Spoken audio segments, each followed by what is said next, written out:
Today we're going to be talking about initiating teamfights, which is a very difficult skill to pick up. Just because you can land your ultimate on a bunch of people does not mean that you should. If you ult prematurely, you might end up getting your entire team killed, and then people start pointing fingers at one another and it's all downhill from there. There is only one rule for initiating a teamfight, and that is that your team must be able to follow up.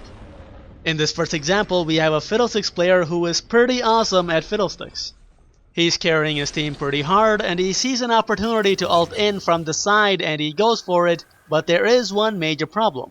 His Tryndamere is recalling to base. Janna has no mana and Ahri is nearly dead. Not only that, Jhin is off on his own elsewhere. So when Fiddlesticks goes through with his ultimate, he's on his own and unable to kill anyone.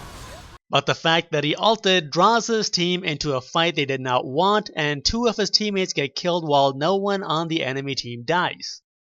In this next example, I'm playing Ashe and I've got my Nami, Ahri, and Rumble nearby with my Malphite coming up the rear.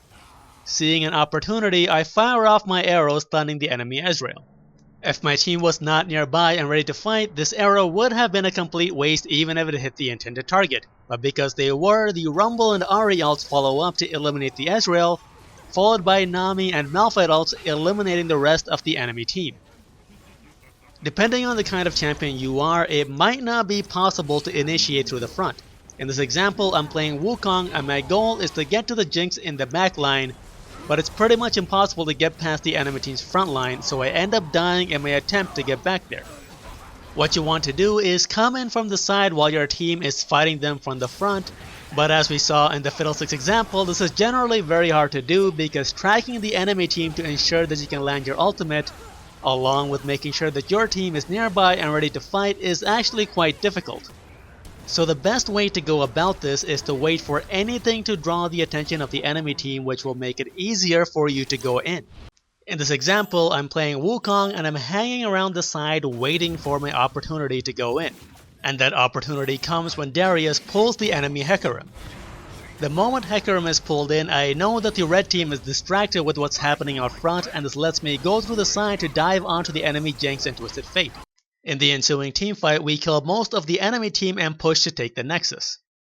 If you haven't had much experience initiating teamfights, it's best to start learning with Malphite. In this example, Rengar picks off the enemy Zyra and draws the attention of the blue team towards the spot where he was. Seeing them distracted, I press R in the general direction of the enemy team, forcing a fight that eventually leads to 3 kills and a turret for our team.